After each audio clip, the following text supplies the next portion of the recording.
When I told people I was moving to the Philippines alone, the first thing almost every one of them said was the same thing. I bet I can hear it now.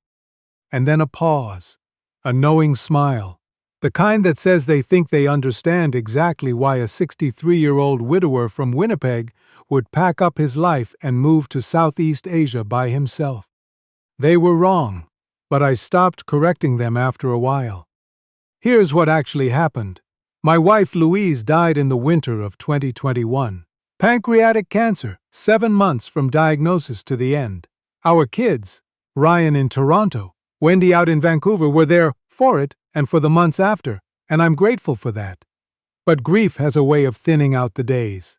I'd retired the year before Louise got sick, and by the spring of 2023, I found myself sitting in our house in Winnipeg with nowhere I had to be, nobody who needed me, and the very real prospect of another 40 below February stretching out ahead of me. I'm not a person who sits still well. Louise always said that about me. "Gordon, you need a project," she used to say, and she was right. I'd spent 35 years as an engineer, which meant I was used to problems that had solutions, timelines that moved, things that got built. Retirement was the first genuinely open-ended situation I'd ever faced in my life. So I started watching YouTube videos, which is, I think, how a lot of life changes begin for people my age. The Philippines kept coming up, and I'll be honest, I scrolled past a lot of those videos at first because I thought I knew what they were about. You know the ones, I won't say more than that. But one evening I stumbled onto a video about a man who'd moved to Dumaguete City, and he wasn't talking about any of that. He was walking through a local market, talking about the fish he'd bought that morning for less than $2. He was talking about the mango season. He was talking about waking up at 5 in the morning to sit on his balcony and watch the light come up over the mountains while the city was still quiet below.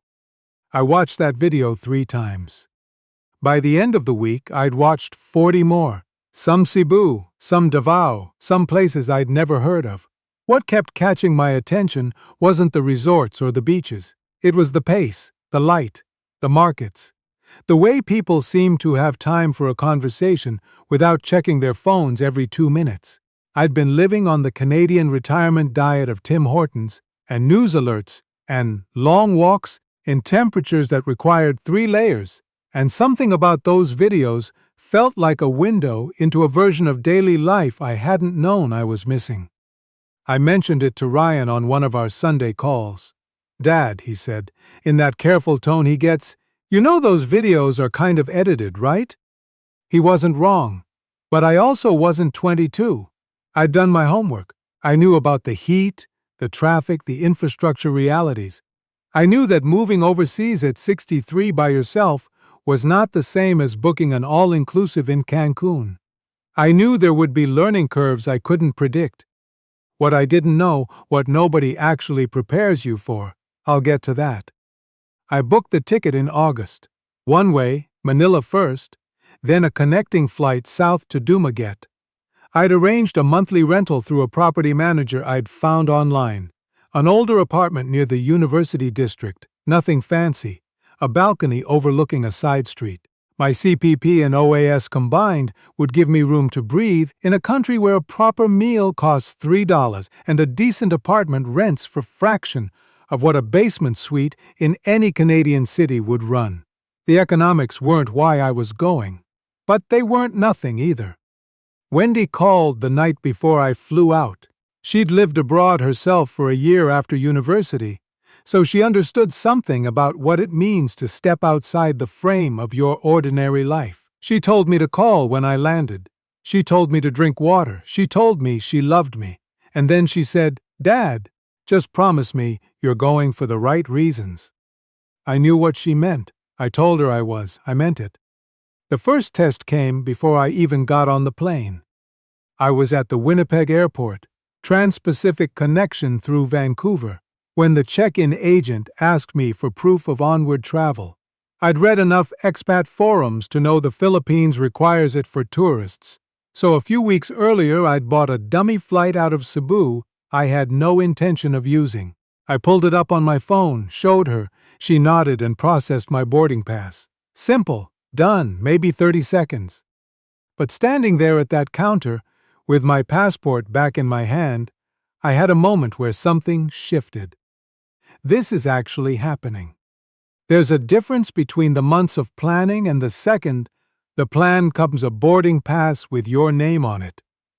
I'd been making decisions for 2 years, clearing out Louise's things, selling the second car, researching neighborhoods on Google Street View until I could navigate them in my sleep. All of that had felt like preparation. Getting that boarding pass felt like a different category of thing entirely. It felt like the last door closing behind me. I sat at the gate for 4 hours. Long connection in Vancouver. I drank bad airport coffee and watched other travelers, and I thought about Louise more than I'd expected to. Not exactly in a grieving way. More in the way you think about someone you want to tell things to. She would have had opinions about this plan. Sharp ones, probably. She was pragmatic in ways I sometimes wasn't, and she would have asked the questions that mattered. Where's the nearest hospital? What do you do if your card gets declined? Do you know anyone there? The answers were, about 4 kilometers away I have 3 backup payment methods, and no, I didn't know a single person in Dumaguete, or in the Philippines at all. The flight to Manila was 16 hours. I slept badly. I watched a movie I can't remember. I ordered the chicken. I looked out the window at dark ocean for a long time, and sat with the question that had been following me around since August. What if I've made a mistake? I didn't have an answer. I don't think there is one at that stage. You just keep going. Manila was exactly as large and loud and overwhelming as I'd been told. I had a 4-hour layover that I spent mostly trying to find a coffee that wasn't too sweet and failing. The connecting flight south was short, just over an hour, and when the cabin door opened in Dumaguete, I felt the humidity before I was even off the stairs. Not like the wet heat of a Canadian summer, which I'd always found manageable. This was something different. Thick, constant, the kind that doesn't lift when the sun goes behind a cloud because the cloud doesn't help. I was sweating by the time I got my luggage. I was thoroughly soaked through by the time I got outside. A driver from the property management company was waiting with my name on a piece of cardboard. He helped with my bags, drove me to the apartment, showed me the key box and the water switch and how to operate the air conditioning unit. An operation that turned out to be more complicated than it looked. His English was good, and mine was the only language I had, so we managed fine. But I noticed already that the rhythm of conversation here was different. Silences between sentences felt comfortable rather than awkward. Nobody was rushing the exchange along. He left. I sat on the edge of the bed with the air conditioning finally running, looked at the ceiling fan turning slowly overhead and thought, okay, now what? I called Wendy. I called Ryan. I told them I'd arrived, the apartment was fine. Yes, I'd eaten on the plane. Yes, I'd drink water. I didn't tell them about the ceiling fan or the quiet. That first evening was the loneliest I'd felt in a long time. Not peaceful exactly. More like the quiet of a very large open space when you're not sure which direction to walk.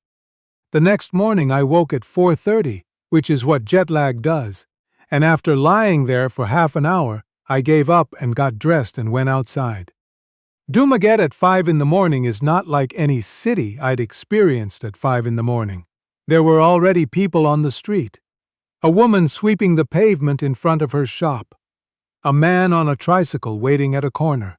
A small dog sleeping on a low wall who opened one eye when I passed and then closed it again. The air was still warm, but not the punishing warm of the afternoon. This was something softer. The light was coming in long and flat off the water. I walked toward the boulevard, and I want to be precise about what I felt when I got there, because I think it matters.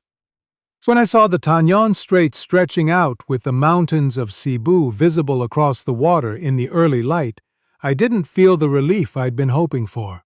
I didn't feel certain I'd made the right call. What I felt was small, which is different, and genuinely curious about what was going to happen next, which was a feeling I hadn't had in a long time. That was enough. For that morning, that was enough. The market came on day 3. I'd been eating from a small carinderia near the apartment. Rice and something grilled, $2 or $3 a meal, simple and fine. But I wanted to cook. Louise used to joke that I took over the kitchen on weekends because I found the control calming. She wasn't wrong, and I'd read about the public market near the center of town. So that morning, I walked over.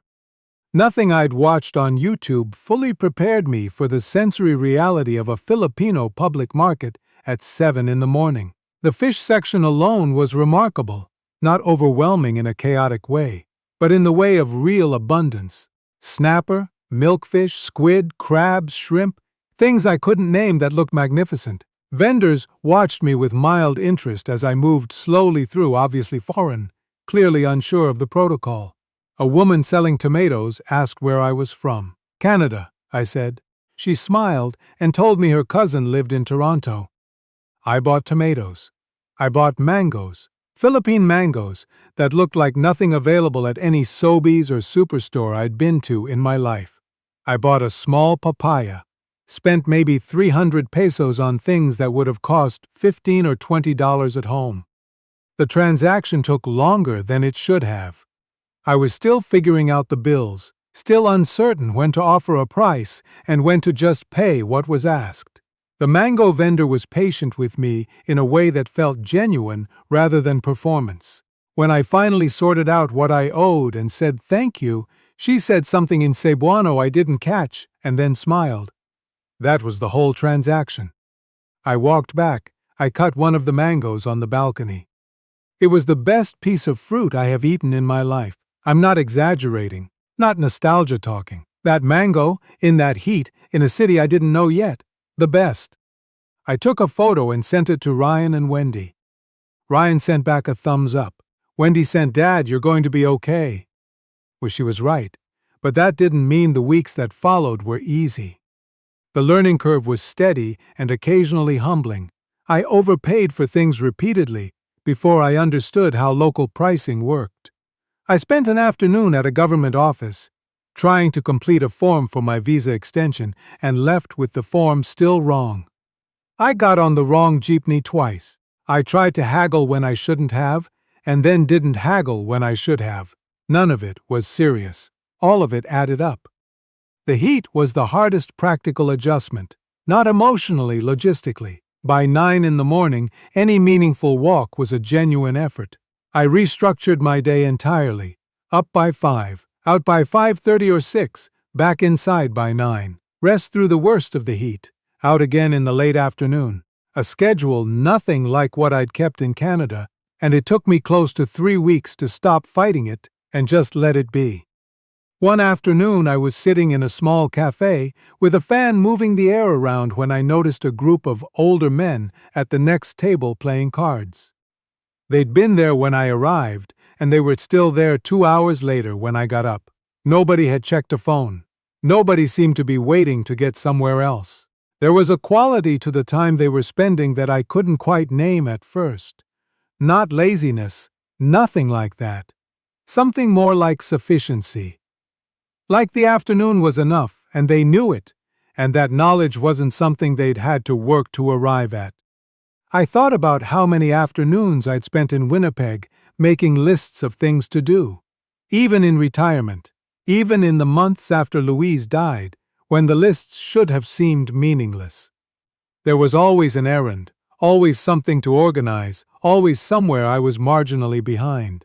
And somewhere in that cafe, watching those men play cards, I started to understand what was slowly shifting underneath me. But I should talk about the loneliness. Because it arrived quietly, the way loneliness does when you're not prepared for it. By 6 weeks in, things were going well by any reasonable measure. I had a routine. I knew where to buy groceries. I could navigate the tricycle system without getting taken on the long route.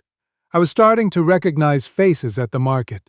But one evening I was sitting on the balcony after dinner, looking at the street below, and I wanted very badly to tell someone about my day. Not Ryan or Wendy. They were 12 time zones away, and it was the middle of their workday, and the conversation would have required translation. I mean someone who just knew me, who had the context already built in. That's what nobody puts in the videos. When you start over somewhere new at 63, you lose your context.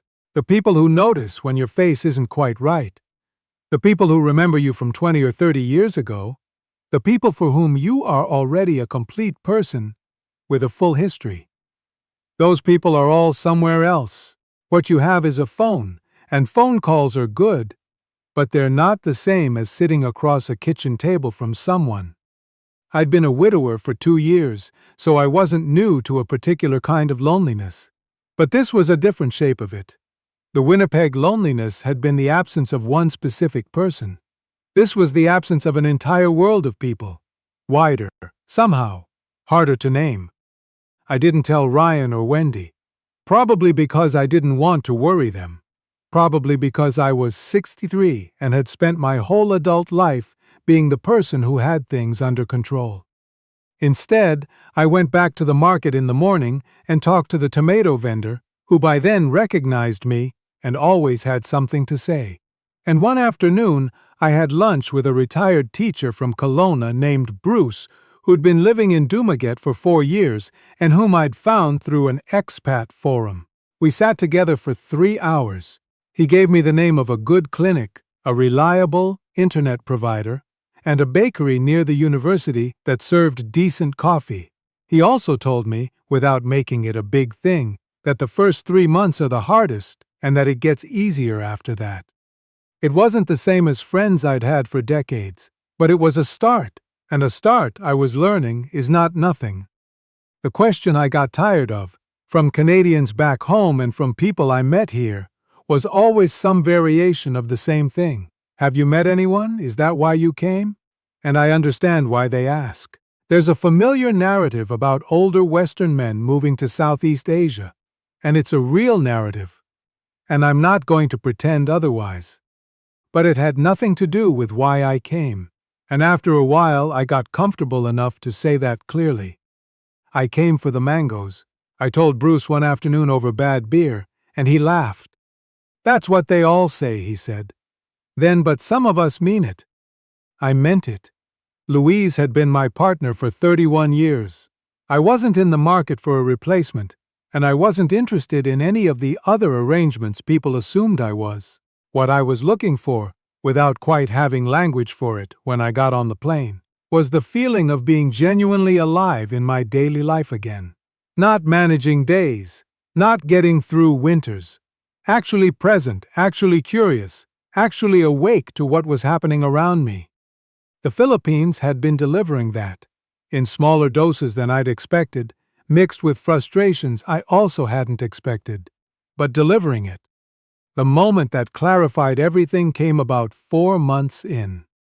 I woke up one morning with a fever, not alarming, but real. That specific heaviness of the body working against something. In Canada, I would have known every step. Call my GP's office, wait on hold, get a same-day or next-day appointment, drive to the clinic on McPhillip Street, pick up something at the Shoppers on the way home. I'd had the same doctor for 22 years. I knew the building, the parking situation, which receptionist would get you in faster. Here I didn't have a GP. I had the clinic name Bruce had given me, a Google Maps pin, and a fair amount of uncertainty about what to expect. I got dressed. I took a tricycle to the clinic. I waited, which I was getting better at, and saw a doctor who asked clear questions and spoke English with easy confidence and took her time. Mild infection, she said. She wrote a prescription. The total cost, consultation and medication combined, came to around 800 pesos. I sat outside afterward in the heat, waiting for a ride back, and I took stock of something. I wasn't rattled. I had managed a medical situation in a foreign country, alone at 63, without panicking, without calling anyone first, without spending 20 minutes on hold with a provincial health line. I just handled it. That probably sounds like a small thing from the outside. But for a man who'd spent 2 years after his wife died feeling quietly uncertain about almost everything, not the big things, but the texture of daily life, the question of whether he still trusted his own ability to navigate, it was not a small thing. I called Ryan that evening and mentioned it in passing. He went quiet for a moment. "Dad," he said, "you're really doing it, aren't you?" It wasn't quite a question. "I think so," I said. What this whole thing has actually been about is harder to explain than I thought it would be. I've had time to think about it. The early mornings on the boulevard, the slow cafe afternoons. People ask if I'm happy, and I'm never quite sure how to answer that. I have difficult days. I miss Wendy and Ryan more than I show them. I miss Louise in the particular way you miss someone who was the person you told things to, which doesn't change with distance, it just becomes more familiar. The way any shape you carry long enough starts to feel like part of you. I miss a hockey game and the specific quality of a cold, clear November afternoon in Canada, the kind that smells like the last of autumn. But I also wake up every morning in a place that is still, after 4 months, capable of surprising me. I am still learning things. I still come back from the market with something I don't recognize and have to ask the carinderia owner how to prepare it. For years, the last few especially, I had started to believe, without ever quite deciding to believe it, that certain kinds of aliveness were behind me. That the chapter for new problems and new places had closed. That what was left was comfort and maintenance and the quiet management of a life already mostly lived. The Philippines has been correcting that assumption, one morning at a time. When people from home ask if I'm staying, I tell them I don't know yet, and that's honest. I have a visa situation to work through. I have my first rainy season still ahead of me, and by all accounts the rain here is something else entirely. Not the polite Canadian drizzle I grew up with. I have questions I haven't sorted out yet. But I also have my market routine, and my boulevard walks, and a small cafe, where the owner started setting aside the day's newspaper for me even though it's in Cebuano, and I can't read a word of it. He gives it to me anyway. I think it's his version of saying you belong here now. Not long ago, I was sitting on the boulevard just after sunrise, coffee in hand, watching a fisherman haul in his net a few meters from shore. The city behind me was still mostly quiet. The mountains across the water were catching the first light. And I noticed something. I wasn't thinking about Canada. I wasn't calculating the exchange rate or worrying about my visa or wondering what Ryan would think about Christmas. I was just watching the fishermen. I was just there. I can't tell you whether moving to the Philippines was the right decision. Every decision this size comes with a cost, and I've paid mine. The distance from my kids, starting from scratch at an age when scratch is harder than it once was. The particular specific experience of moving through a world where nobody knows you yet. Those are real. I won't paper over them.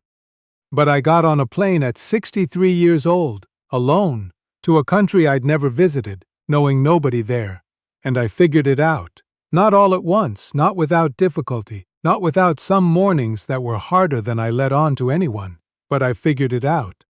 That means something. It means more than I expected it to, because for a while there, I honestly wasn't sure I still could. Louise would have had a great deal to say about all of this. I can hear the questions. The sharp ones, the practical ones, the ones that would have made me slow down and think more carefully. But I can also imagine, if I let myself, that she would have been glad I bought the ticket. She always knew before I did when I needed a project. This one, I think, might be the biggest one I've ever taken on, and I'm nowhere near done with it yet.